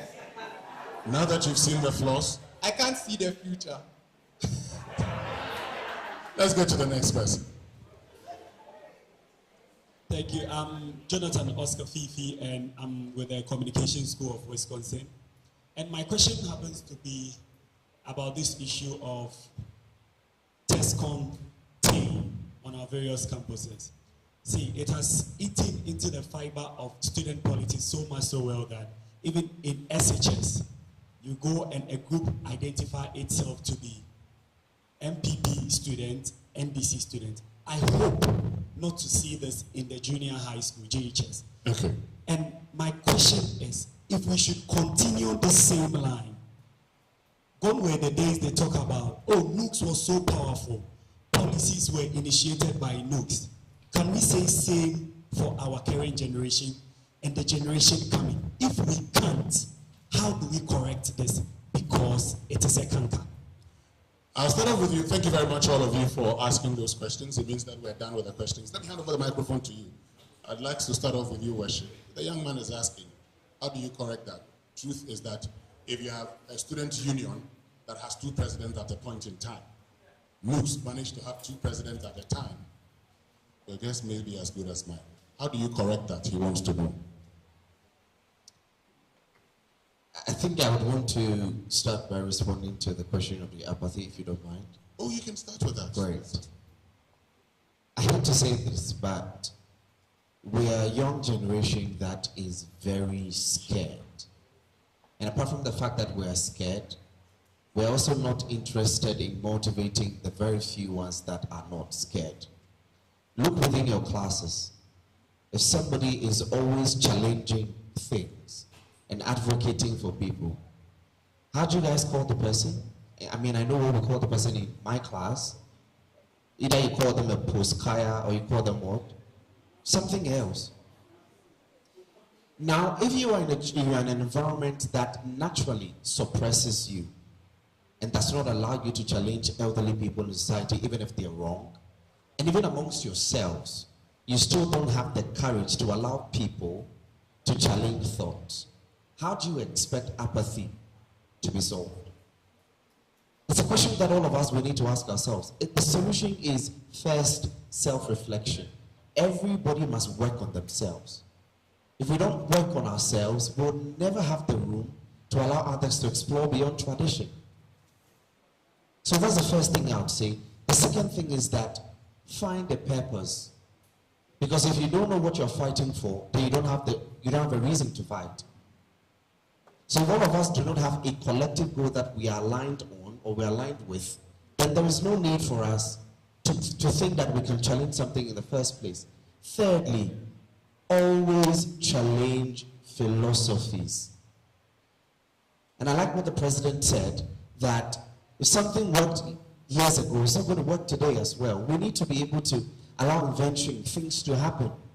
So if previously you guys had a way of running your school system and all of that, it must change. Somebody must be able to take the bold step. Somebody must put their head on the line. I'm willing to do that all the time, and I do them. But would you want to do that? Or would you think you want another person to do that for you? So that's, for me, that's the solution for apathy. And the thing about role models is that many of us young people expect that when we meet these very big people, they're smoothing the road for us. In fact, they'll pour oil so that we can even skate. So when you find a good person, every single day, you want the person to do every single thing for you. It's not going to work. And then you give the solution yourself that our role models are not supposed to be perfect or supposed to be saints. And so if you're looking up to somebody, you must have a specific goal. What exactly are you looking forward to learn from the person? I don't think you're looking forward to learn from the person's mistakes, but perhaps you can look forward to learn from how the person deals with their mistakes and their failures.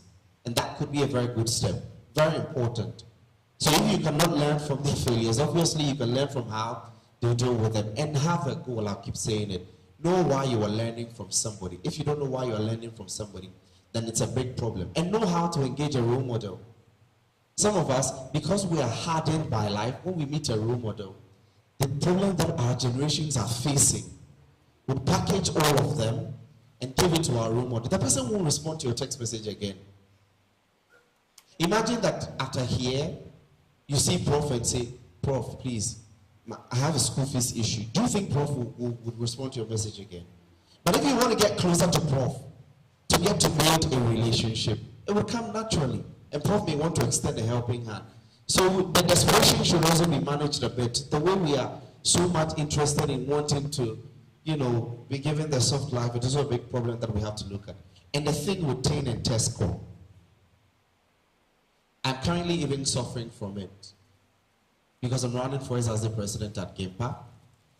And when I go to the students, everybody asks me, where are you, Tain or test score? Nobody has asked me, how are we solving the student problem?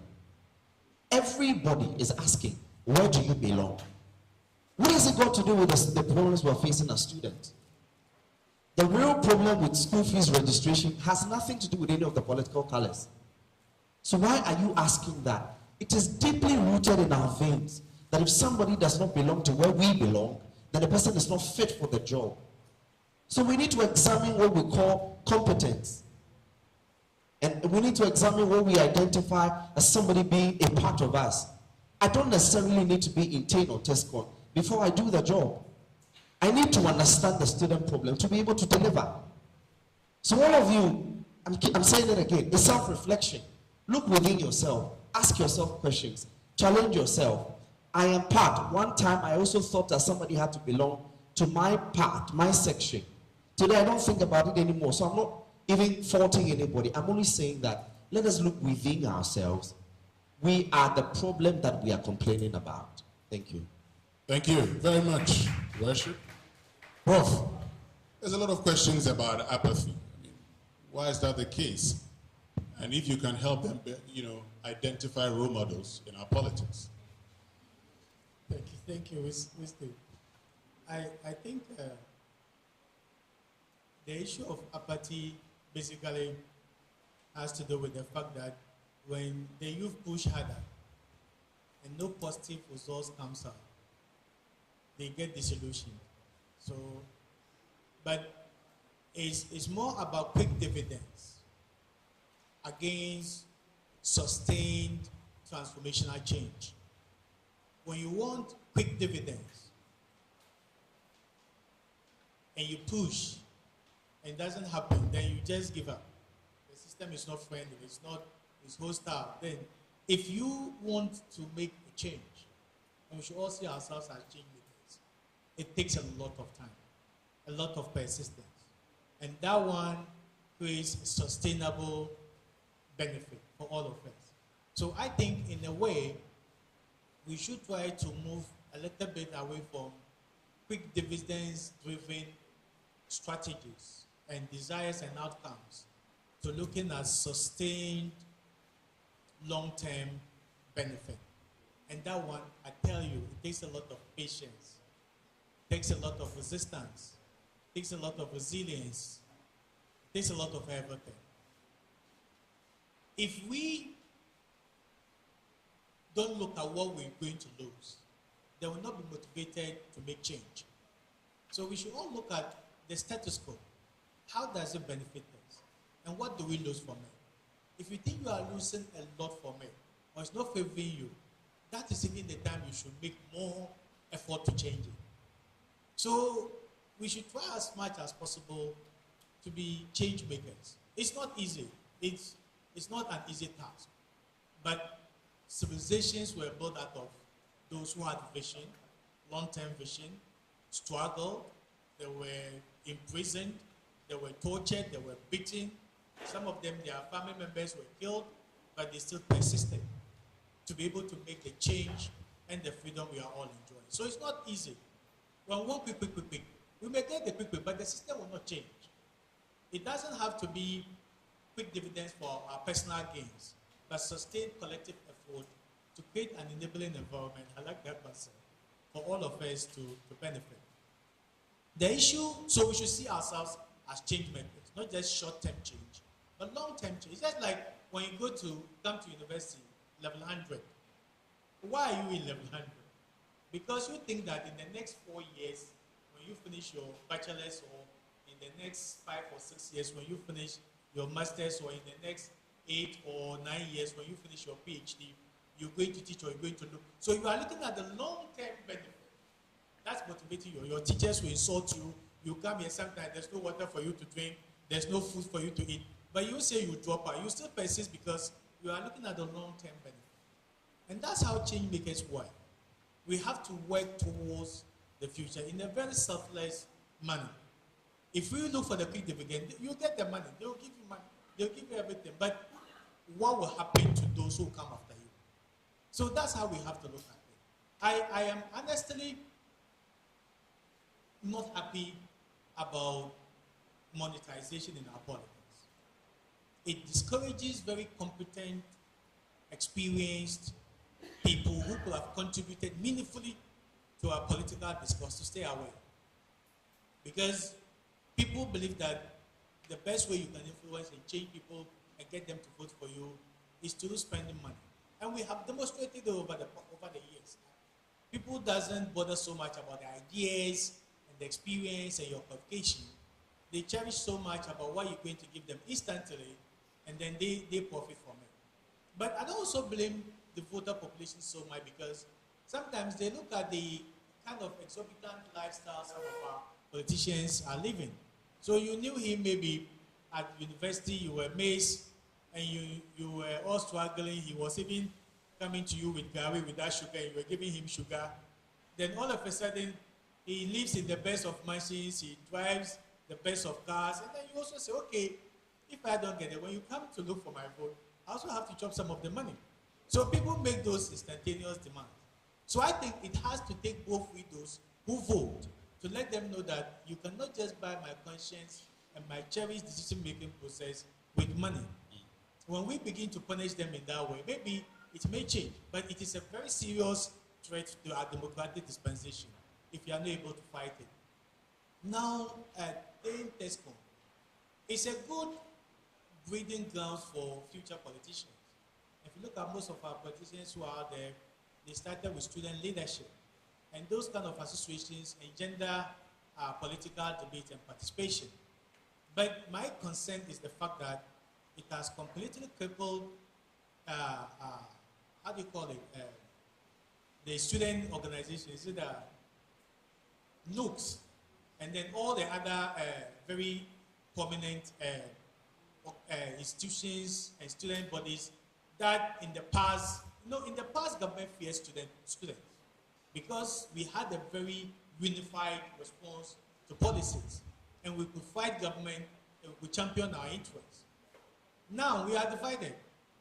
So when MPP is in power and there's a problem, the MPP group will fight the NDC group or the other group that is fighting. And when the tables turn, it happens. Do you know who loses in this battle? It's with the youth and the students. The politicians will always have a safe pass. The people will resist. They will use students to resist students who are fighting for student interests so that they continue to have their way as government. So if we do not realize that we are those that we are fighting, or we are fighting ourselves, they will forever triumph. And I think it's high time we started recalibrating the process. I like, as a professor of political science, I like participation. I like student groups. I like campus being the breeding grounds for people to master the art and perfect the art of what? Doing politics.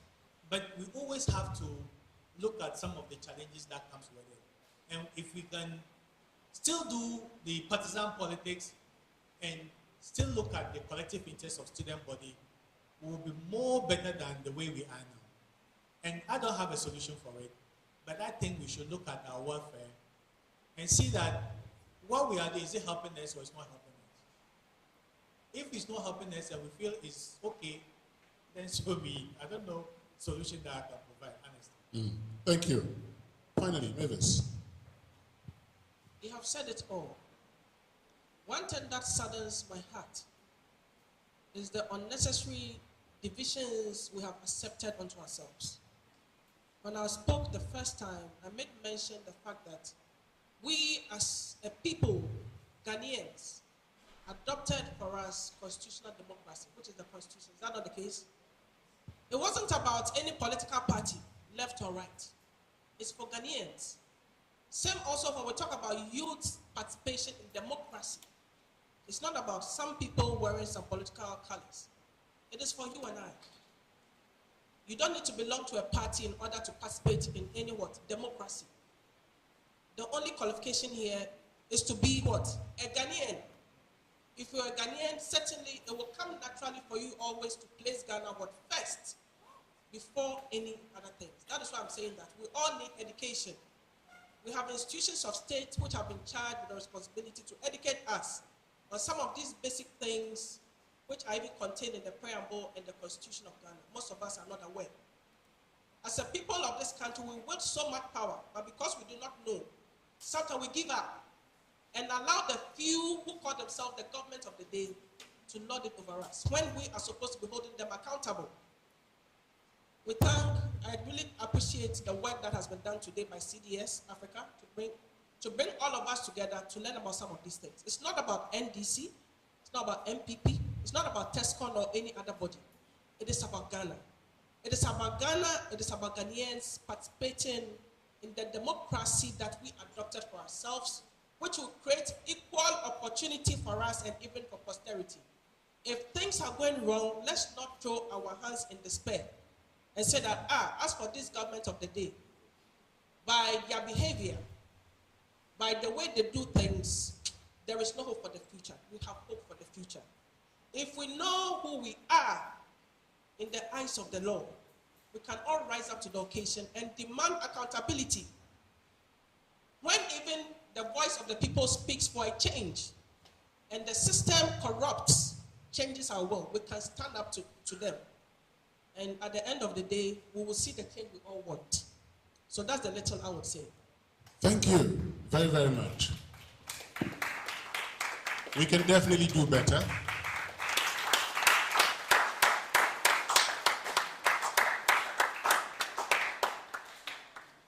So, my brothers and sisters, I'll tell you one thing. I have known politicians for a very long time. I have voted in Nooks elections, and some of the people we campaigned with, voted for, are in government today. Once upon a time, my very good friend, member of parliament for Dwaboso, told me that, we used to do activism on campus. That's you decided to use yours to sit on radio. I have joined national politics, which was good. It's doing well. But you see, even when we talk about the person you knew yesterday goes into parliament and all of a sudden his, lifestyle changes. The member of parliament that you vote for and all the politicians we vote for as a country have decided that we insulate them from all our problems. That's what we decided because we didn't want them to be corrupt.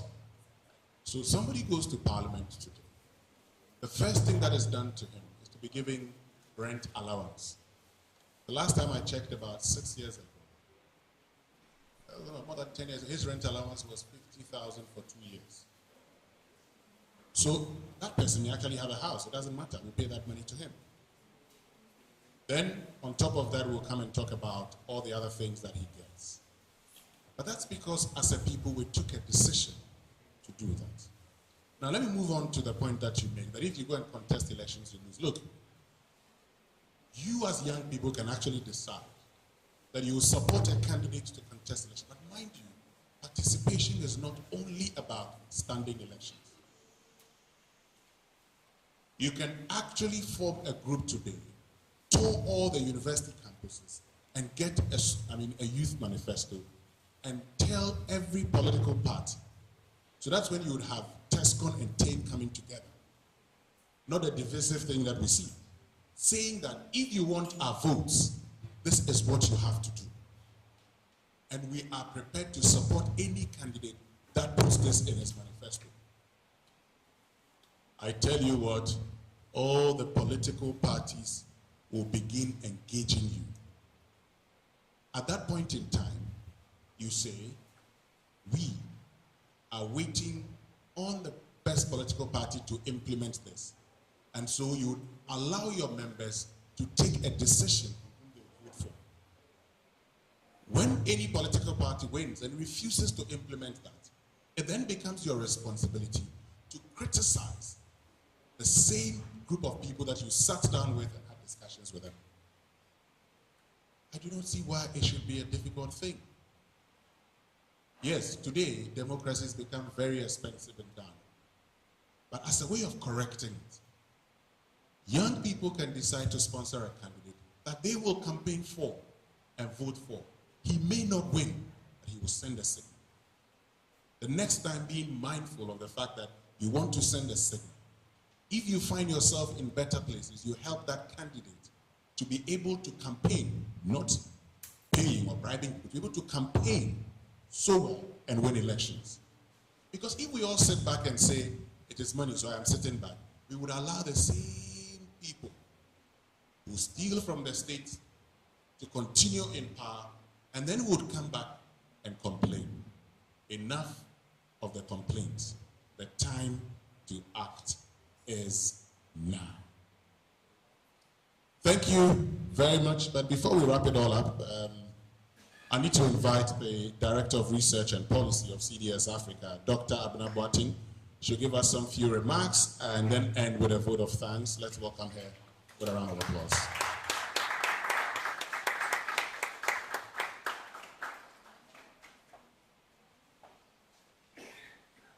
Thank you very much, Mr. Winston Amwa.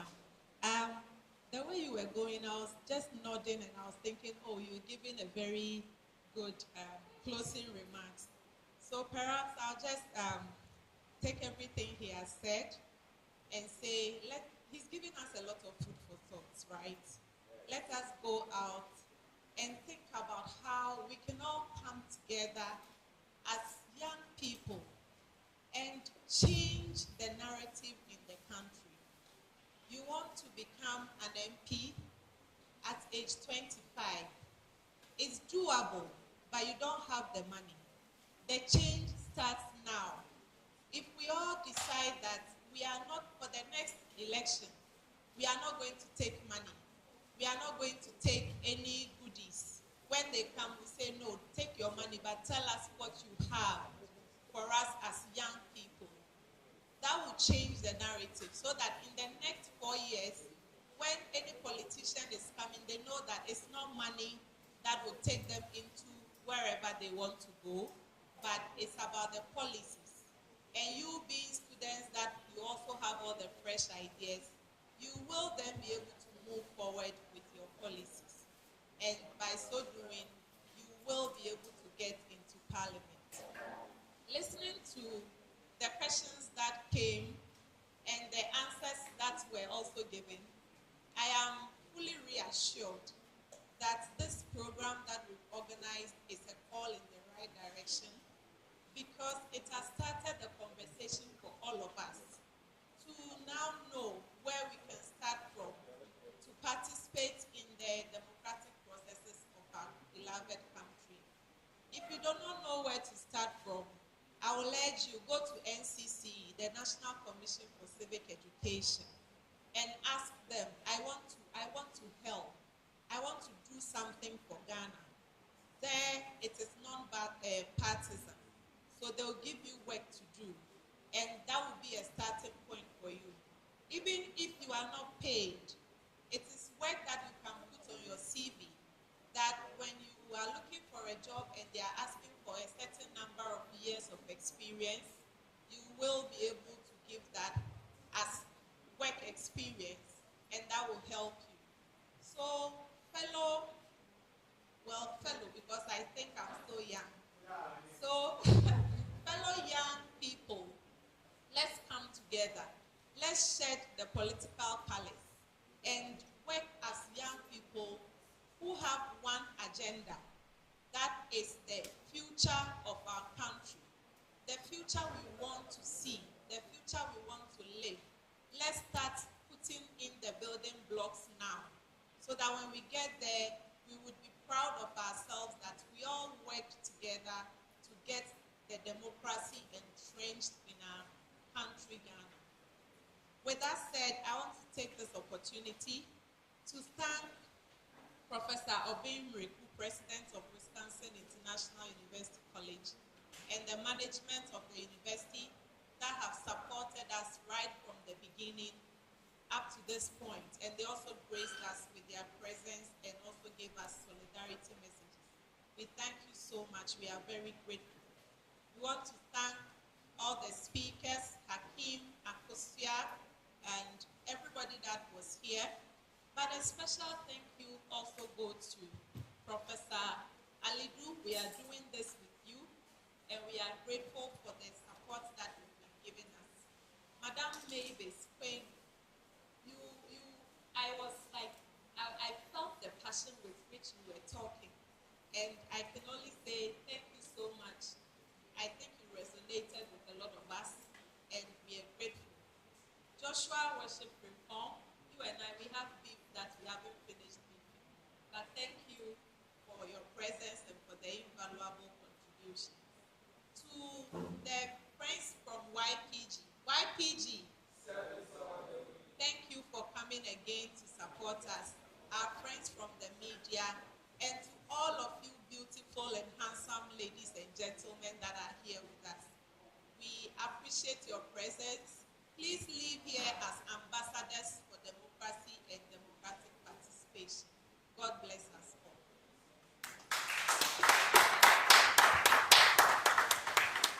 Thank you very much, Dr. Abinabatin. We can definitely do better. Let's give him a round of applause.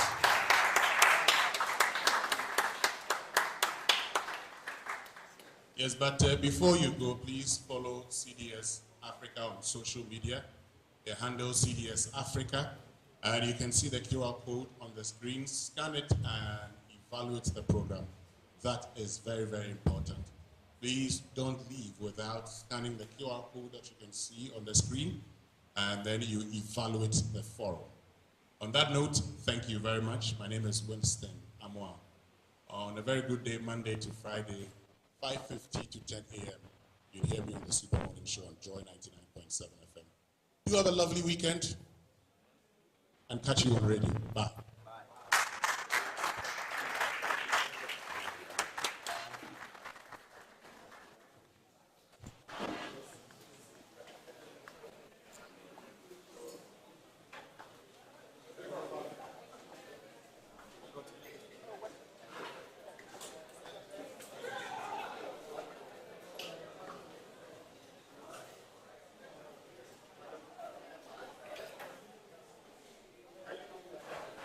Right, okay, so the Youth Democracy Forum being organized by the CDS has ended here at Wisconsin International University College, Ghana, Accra campus, and we'll be speaking to some of the students, what they've learned so far and where their expectations meant. Now, remember that this event is a series of events being organized on the campuses of the tertiary universities. So we'll be speaking to some of the students. I'll try and get closer to some of the students, and then let's talk to them. Okay, so let me try and get. Okay, so let's try and get some people to talk to. Okay, so I'll try and get to and get to worship, so that we can talk to. Okay, so I have my I must say I'm a student here also, a final year student here at the Wisconsin University College. So I'd like to speak to my friend. Okay, so the program has ended. I saw you clapping at a point. Were your expectations met? Yes, I would say all my expectations were met. What I was expecting to hear, in fact, a lot. We've really learned a lot, especially from Dr. The lecturer. She really gave something that made me happy, and in fact, I would say they've all done well. Okay, so what is the one that you are going home with as a youth who wants to be part of the democratic process? The most important thing I learned here was they said when as a youth we shouldn't always focus on money. Like politicians will come to us, we have the power, we have the mandate to decide for them. It is not a matter of we taking money from them, because when we take the money and they go back, they are going to do the same thing they are doing. So as youth, if we want to make a change, we should always resist the money. We should come out boldly to them that, oh no, this is what we want you to do for us, so that we can all develop the country on better democracy that we want. Okay, thank you very much. So we just spoke to some of the students. We'll try and get more students to speak to, even some of the speakers to speak with on the democracy. Okay, so Worship is joining me very soon for a quick interview. Worship is joining me. Worship is an aspiring SRC president for GIMPA. Okay, so you fix this thing for me so that we can have a nicer conversation. Okay. So last week you were a speaker at GIMPA. Okay. Yes. So last week you were a speaker when we came to GIMPA. Okay. So come closer. Yes. Very good. Okay. So Worship is just trying to fix his microphone so that we can have a conversation. Okay, so last week you were at GIMPA, where I heard you speak, and you were more of giving the youth opportunity to be created to us. Today, in your address, answering one of the questions, you were more worried about this thing and then TESCON issue where they are supposed to solve problems for students, but it's like it is moving away from its core mandate. Now, what is the best way of ending that issue? I think that as young people, before anything in politics, we should be very much concerned about our interest and the needs that affect us as students, not directly as individuals beyond the school environment. Because as far as STAIN and TESCON is concerned, they would do the bidding of political parties. But we must first be young people and first factor in what really is directly affecting us before we consider the needs of, these varying parties. Because at the end of the day, these parties would reach, the objectives and the goals, and the student populace will still be struggling with the problems that are affecting us. Because like I mentioned, there are several concerns, particularly with registration issues here and there. And these are things that we need to collectively, beyond our political colors, be able to fight, put our hands together, and pull ourselves to pole position and work towards it. This is not the time for us to say, oh, he's not in TAIN or TESCON, so we're not going to support him. Whether he's fighting for us or not, we don't care. That's the point I'm trying to draw people's attention to, young people's attention to. Let us think about the bigger picture all the time. That beyond these parties, beyond the interests that these parties will be pushing on us, as young individuals, we have problems that directly are affecting us right from the base, and we must look at it. Okay, now let me put you on the spot. I know you are contesting for Impa SRC president. Now, what is that one thing that you are campaigning on, which you think students should look at that particular thing and vote for you? I have a mantra, and the mantra is that we're building GIMPA for all. Now, I am very much concerned with the structure of educational system, especially because it does not give everybody the opportunity to reach their goals. Because of the overwhelming number and the population that the school admits, not everybody may have the opportunity to do that. But as a student representative council, our duty is tied to ensuring that we reach every single student on campus and build an environment, an enabling environment that even if the whole school itself will not be able to support, because the environment and the system is structured, you can equally do it for yourself. So for me, we're building GIMPA for all, and that is the bigger goal for me. Okay, so from us here at RGG, we wish you well in your election. So we've been speaking to Worship, an SRC aspiring president. Yes, and I think elections is very soon. Election is in May. Yes, so we wish him very well. Okay.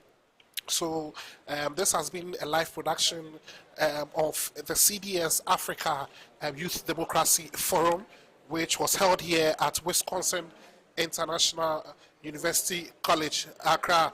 Okay, so we are ending the production. I want to thank all the production team led by Achu, led by Efuachu. Yes, let me add Efuachu.